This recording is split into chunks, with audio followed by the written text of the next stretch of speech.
오늘 본문의 말씀은 사도 바울이 이스라엘 백성들을 향한 그 하나님의 뜻이 어디에 있는가 다시금 말씀하고 있는 것을 볼 수가 있습니다.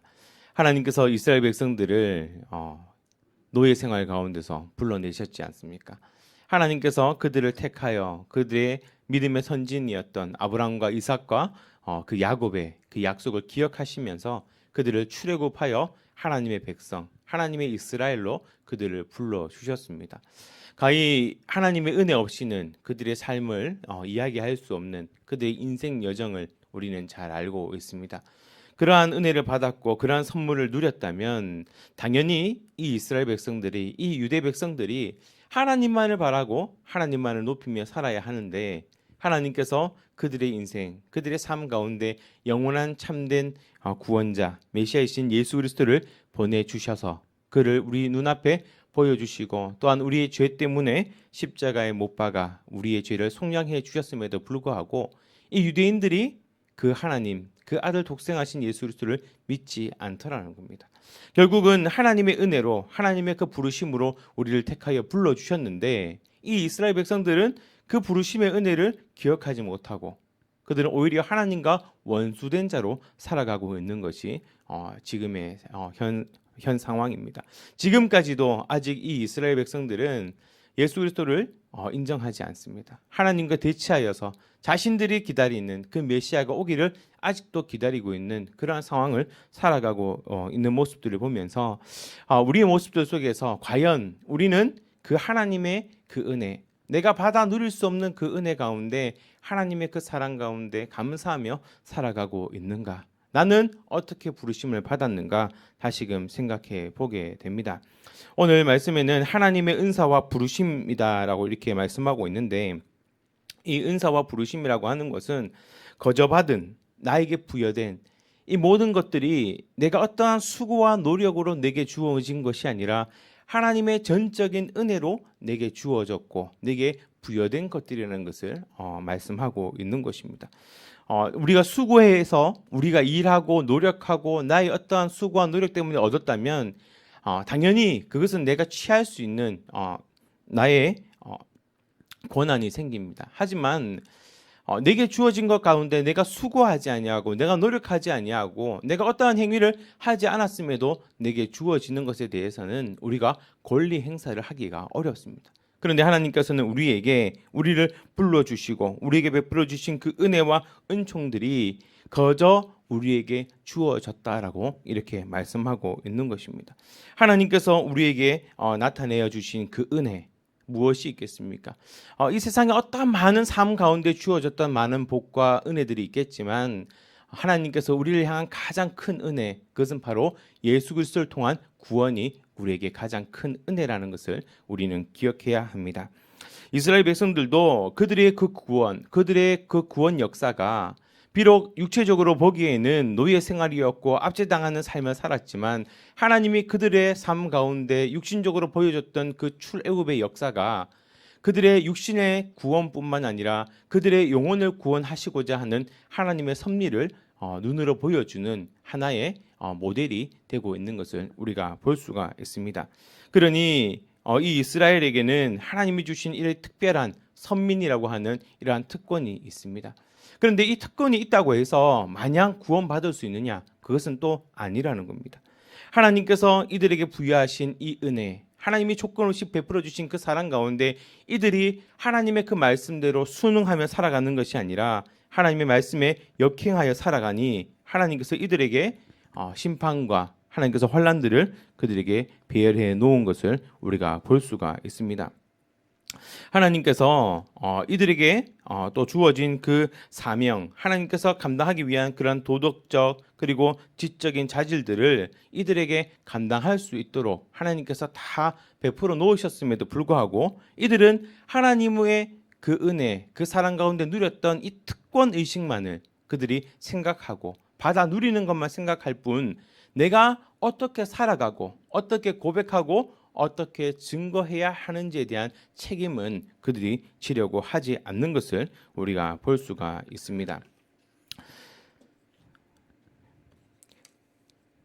로마서 9장 4절과 5절 말씀에 보면 그들은 이스라엘 사람이라 그들에게는 양자됨과 영광과 언약들과 율법을 세우신 것과 예배와 약속들이 있고 조상들도 그들의 것이요 육신으로 하면 그리스도가 그들에게서 나셨으니 그는 만물 위에 계셔서 세세의 찬양을 받으실 하나님이시니라. 아멘. 이렇게 고백하고 있습니다. 그들이 이미 하나님의 그 부르심, 양자됨, 그리고 하나님의 그 영광과 언약과 율법으로 그들이 하나님께 속하여져 있음을 나타내고 있습니다. 그들에게 당연히 주어진 특권이기 때문에 그들은 당연히 구원받는다 이렇게 생각하고 또한 그 특권만을 누리려고 한다라는 것이 문제가 된다라는 겁니다.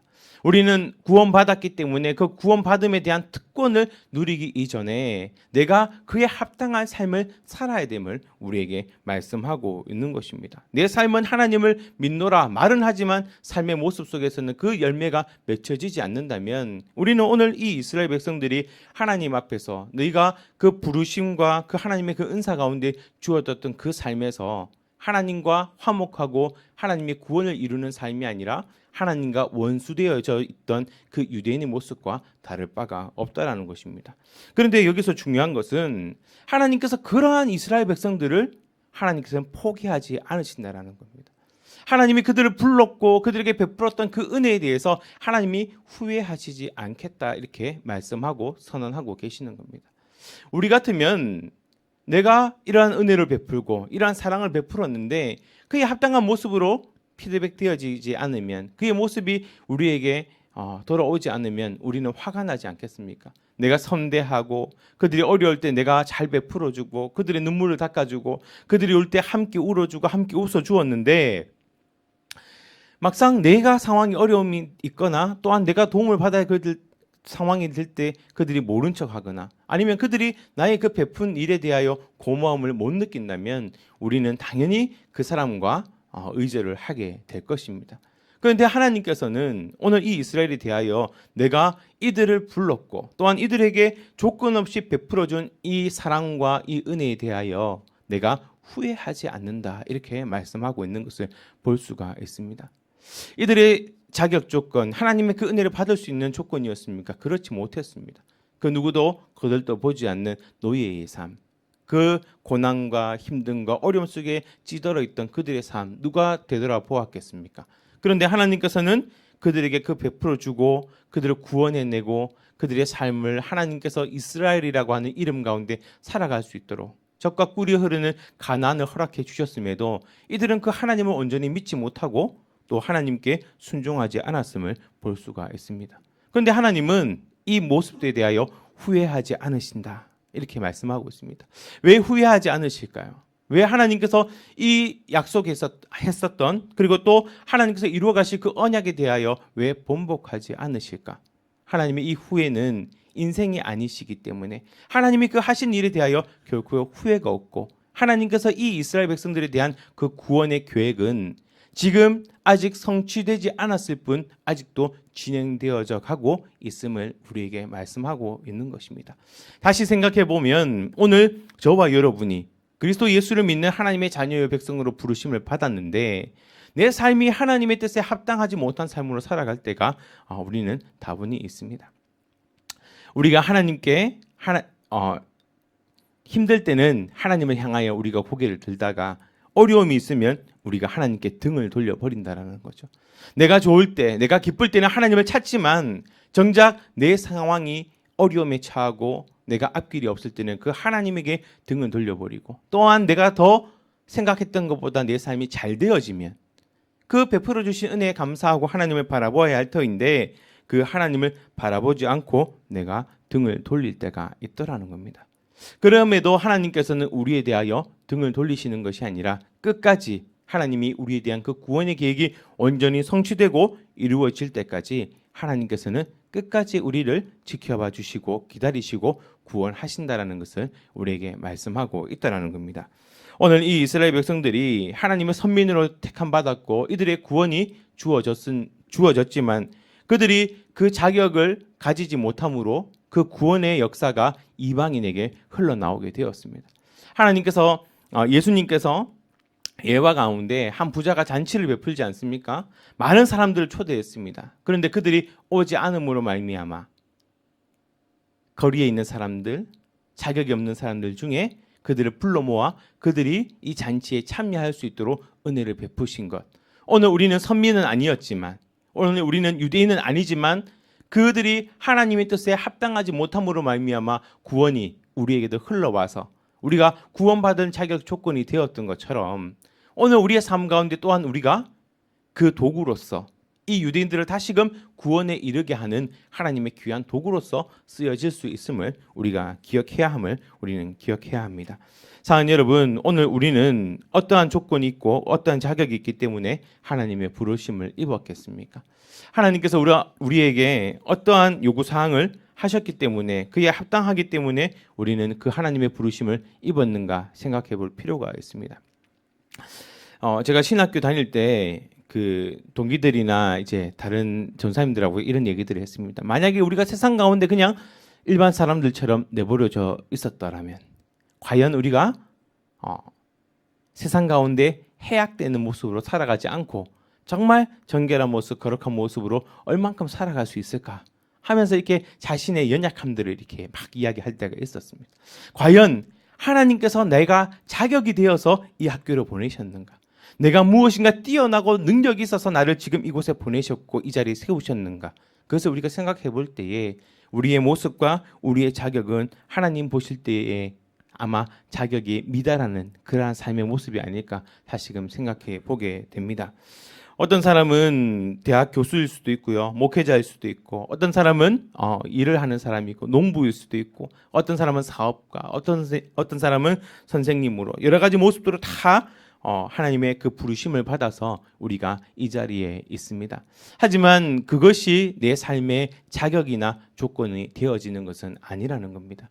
하나님께서 전적으로 우리에게 은혜라고 하는 하나님의 그 섭리와 그 부여된 하나님의 은총으로 말미암아 우리가 부르심을 입게 되었습니다. 아브라함은 그 아버지가 우상을 만드는 자였지 않습니까?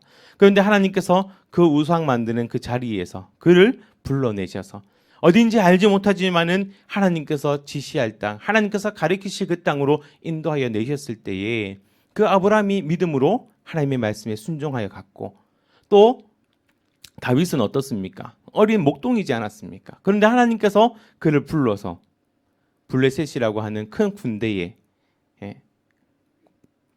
하나님께서 골리앗을 물리치게 하시고 또한 그를 통하여 왕으로 세우셔서 하나님의 일들을 만들어 가시는 것을 우리가 볼 수가 있습니다. 그 부르신 가운데 처음 시작하는 그 부분은 미약하고 보잘것없고 우리가 볼 때는 자격이 없는 그러한 모습들로 우리가 살아가지만 하나님께서 우리를 그 부르신 그 자리와 그 사명과 그 뜻에는 다 각기 그 사람의 합당한 뜻이 있고 부르심이 다 있다라는 겁니다. 서로를 비교할 필요도 없고 질투해서도 안 됩니다. 왜? 하나님께서 각자에게 부여하신 그 하나님의 선한 계획은 다 다르기 때문에 그렇습니다. 우리가 성례 교회라고 하는 이 귀한 공동체 안에 하나님이 부르셨지만 각자의 사정과 형편과 또 그 부르심은 다 다르지 않습니까? 그러함에도 하나님께서 우리를 불러주셔서 꼭 필요하기 때문에 그 자리에 세우시고 한 지체로 우리를 하나 되게 하셔서 그 하나님의 선한 일들을 만들어 가시는 그 은혜를 우리에게 베풀어 주시는 줄로 믿습니다. 하나님께서 이러한 삶 가운데 우리를 어떻게 인도해 가셨는가? 하나님께서 왜 우리를 부르셨는가? 그것은 디모데후서 1장 9절 말씀에 보면 하나님이 우리를 구원하사 거룩하신 소명으로 부르심은 우리의 행위대로 하심이 아니요 오직 자기의 뜻과 영원 전부터 그리스도 예수 안에서 우리에게 주신 은혜대로 하심이다라고 말씀하고 있습니다. 결국은 우리가 살아가는 이 삶이 하나님의 은혜와 섭리 가운데 우리가 살아가고 있음을 우리에게 말씀하고 있다라는 거죠. 여러분의 수고와 노력이 아니라 하나님이 거룩한 소명으로 우리를 불러주셨다. 이렇게 우리가 믿으셔야 됩니다. 나의 모습은 왜 이럴까? 나의 형편은 왜 이럴까? 우리 가정은 왜 이럴까가 아니라 하나님이 지금 내게 가장 필요한 자리, 내가 가장 원하시는 그 뜻대로 지금 나를 부르셔서 그 길대로 하나님께서 인도해 가고 계심을 우리는 믿어야 할 줄로 믿습니다. 우리는 우리의 눈으로 우리의 생각으로 바라보면 한 치 앞도 나아갈 수가 없습니다. 지금의 상황, 우리는 한 치 앞도 알지 못한다고 고백하고 있지 않습니까? 그런데 우리는 믿음의 눈으로 그 한 치 앞을 믿음으로 바라볼 수 있어야 합니다. 내가 이루어 가시는 것이 아니라 하나님께서 이루어 가실 것이고, 내가 성취하는 것이 아니라 하나님이 성취하실 것이기 때문에 내가 내 방법, 내 뜻이 아니라 내가 믿음의 눈으로 하나님의 뜻을 소망하고 선포하고 믿음으로 나아가면 하나님께서 우리의 그 달려갈 길들을 여실 뿐만 아니라 하나님께서 그 일들을 성취하시고 우리가 목도할 수 있도록 은혜를 베풀어 주실 줄로 믿습니다. 히브리서 11장 8절에서 10절까지 말씀해 보면 제가 읽어드리겠습니다.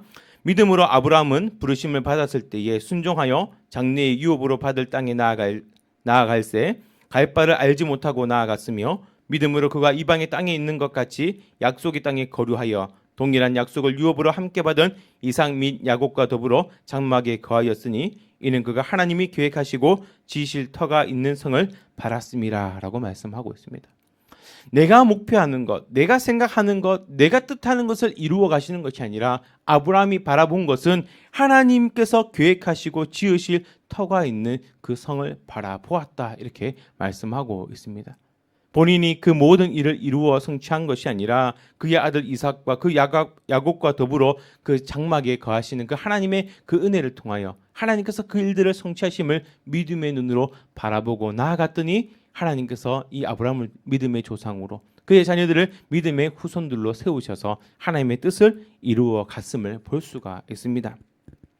그리고 우리가 이 하나님의 그 부르신 가운데 우리가 어떤 삶을 살아가야 하는가, 베드로후서 1장 5절과 5절부터 보면 그러므로 너희가 더욱 힘써 너희 믿음의 덕의 지식을, 지식의 절제를, 절제의 인내를, 인내의 경건을, 경건의 형제 우애를, 형제 우애에 사랑을 더하라 라고 이렇게 말씀하고 있습니다. 내게 하나님의 그 부르심의 목적이 있고 우리가 믿음대로 나아가지만 내가 이 삶 가운데 온전한 삶을 살아가지 못한다면 그것이 무슨 소용이 있겠습니까? 하나님께서 우리를 부르신 각자의 모양과 그 자리에서 우리는 믿음을 더하고 덕을 더하고 지식을 더하고 절제를 더하고 인내하고 경건하고 형제 우애, 그 형제 우애에 사랑을 더해서 하나님의 살아계심의 역사를 온전히 증언하며 나타낼 수 있는 믿음의 삶을 살아가야 할 줄로 믿습니다. 우리는 내 생각, 내 뜻, 내가 해야지만 다 될 것 같은데 여러분, 내가 하면 안 됩니다.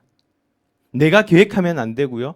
내가 성취하려고 하면 그 길은 무너질 수밖에 없습니다. 하지만 우리가 함께하고 하나님의 뜻을 구하고 하나님의 계획대로 우리가 달려가면 그것이 내 일이 아니라 하나님의 일, 우리의 일이기 때문에 우리는 연합하여 하나님 기뻐하시는 선한 일을 이루어 갈 수 있을 줄로 믿습니다. 때로는 우리의 모습, 우리의 열심, 우리의 열정 때문에 때로는 넘어지기도 하고 엎어지기도 하겠지만 하지만 여러분 걱정하지 마십시오. 우리가 실패하고 넘어진다고 해서 하나님께서 우리의 그 부르심을 후회하시느냐? 그렇지 않으시다라는 겁니다. 하나님께서는 결코 어떠한 상황과 형편이 온다 할지라도 우리에 대하여 후회하심이 없고 하나님께서 끝까지 그 일을 이루셔서 우리가 그 부르심에 합당한 뜻을 이루어갈 수 있도록 우리를 불러 하나님의 그 뜻을 이루어갈 수 있는 하나님의 자녀로 하나님의 백성으로 우리를 인도하실 줄로 믿습니다. 자, 여러분 올 한 해 이제 시작했지 않습니까? 하나님께서 나를 어떻게 사용하실까? 올 한 해는 나를 어떻게 부르셨을까? 어떤 자리에서 어떤 모습과 어떤 모양으로 우리를 사용하실까? 우리는 다 알 수 없지만 우리가 하나님의 뜻을 구하고 우리의 삶에 대하여 결코 후회하지 아니하시는 그 하나님의 그 사랑과 그 은혜를 기억하시고 끝까지 나를 통해서 하나님의 선한 일들을 이루어 가실 그 하나님의 부르심에 합당한 그 삶을 살아갈 수 있는 오늘 저와 여러분이 되시기를 주님의 이름으로 축복합니다. 여러분 앞으로 달려갈 그 모든 길 가운데 하나님과 동행하며 성령의 인도 따라 하나님의 영광을 드러낼 수 있는 믿음의 귀한 삶, 복된 은혜를 누리는 우리 모든 성례교회 귀한 주님의 백성들이 다 되기를 주님의 이름으로 축복합니다. 기도하겠습니다. 사랑하신 아버지 하나님, 우리의 모습과 우리의 모양은 하나님 앞에 나아갈 수 없는 죄 많고 허물 많은 우리들의 모습들이지만 하지만 하나님은 우리의 그 죄와 허물과 우리 연약함을 바라보시는 것이 아니라 하나님의 형상을 닮은 하나님의 백성, 하나님의 자녀, 하나님의 형상임을 우리가 다시금 기억하게 하셔서 우리에게 베풀어 주신 하나님의 은혜와 하나님의 그 긍휼하심을 하나님께서는 결코 후회하지 아니하시고 비록 지금의 우리의 모습이 연약하다 할지라도 하나님께서는 그것을 바라보시는 것이 아니라 하나님의 영광과 하나님의 뜻을 위하여 우리를 통하여 성취하시고 이루어가실 하나님의 놀라운 계획들을 바라보는 줄 믿사오니 하나님 오늘 우리가 있는 자리 그 삶, 그 부르심 가운데 우리를 불러주셨사오니 우리가 그에 합당한 삶을 살아갈 수 있도록 힘을 다해 주시고 능력 다해 주시고 하나님의 은혜와 하나님의 영광을 위해 살아갈 수 있는 믿음의 거룩한 백성들이 다 될 수 있도록 주님 함께하여 주시옵소서. 바로 한 치 앞도 알 수 없는 우리들의 인생이지만 믿음으로 바라보게 하시고 말씀 가운데 세워지게 하여 주셔서 하나님의 영광을 목도함으로 우리가 나아갈 때에 하나님의 놀라운 은혜와 하나님의 그 영광을 우리가 발견하고 눈으로 목도하게 되는 귀한 은혜를 누릴 수 있도록 성령 하나님 인도하여 주시옵소서. 올 한 해도 우리를 불러주시고 인도하시는 그 하나님의 놀라운 계획들을 바라보기를 원하고 소원합니다. 하나님 우리 달려가는 모든 걸음걸음마다 하나님의 놀라운 은혜와 하나님의 평강이 하나님의 그 선하신 인도하심이 우리 가운데 온전히 일어날 수 있도록 성령 하나님 주장하여 주시옵소서. 모든 영광을 하나님께 올려드리었고 거룩하신 예수님의 이름으로 기도드립니다. 아멘.